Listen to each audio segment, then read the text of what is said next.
राष्ट्रवादीचे नेते शरद पवार हे आज धुळ्यातल्या शिंदखेडा तालुक्याच्या दौऱ्यावर आहेत। शरद पवार यांच्या उपस्थितीमध्ये शेतकरी मेळावा आणि भजनी मंडळांना साहित्याचं वितरण केलं जाणार आहे। विधानसभा निवडणुकीच्या पार्श्वभूमीवर शरद पवारांचा हा दौरा अत्यंत महत्त्वाचा मानला जातोय। आज शरद पवार या मेळाव्यातनं कोणाचा समाचार घेतात याकडे सर्वांचंच लक्ष लागलंय। या मेळाव्याच्या तयारीचा आमचे प्रतिनिधी धनंजय दीक्षित यांनी आढावा घेतला, आपण पाहूया। शिंदखेड्यामध्ये आज राष्ट्रवादीचे नेते शरद पवार यांच्या उपस्थितीत शेतकरी मेळावा होतो आहे आणि अवघ्या काही वेळात शरद पवार यांचं या ठिकाणी आगमन होईल आणि आपण बघू शकतो की मेळाव्याची जी तयारी आहे ती पूर्ण करण्यात आली आहे।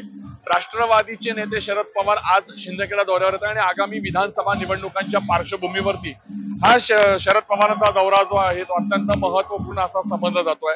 शिंदखेडा तालुक्यातील जिल्हा परिषदेचे माजी उपाध्यक्ष असणारे कामराज निकम यांनी गेल्या काही दिवसांपूर्वी राष्ट्रवादीमध्ये प्रवेश केला आणि जयकुमार रावल यांची साथ सोडत त्यांनी राष्ट्रवादीत प्रवेश केल्यानंतर विविध राजकीय घडामोडी ज्या आहेत त्या शिंदखेडा तालुक्यात एकीकडे घडत असताना दुसरीकडे आज शरद पवार यांचा होत असलेला दौरा हा निश्चितच शिंदखेडा तालुक्यातील राष्ट्रवादीच्या पदाधिकारी आणि कार्यकर्त्यांसाठी अत्यंत महत्त्वाचा असा समजला जातोय।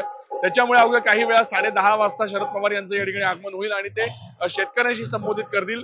त्यानंतर भजनी मंडळांना भजनी साहित्यांचं वाटप जे आहे ते त्यांच्या हस्ते होणार आहे। त्यामुळे एकंदर शरद पवार आज नेमकं काय बोलतात हे देखील बघणं महत्त्वाचं असणार आहे। धनंजय दीक्षित, एबीपी माझा, शिंदखेडा। एबीपी माझा, उघडा डोळे बघा नीट।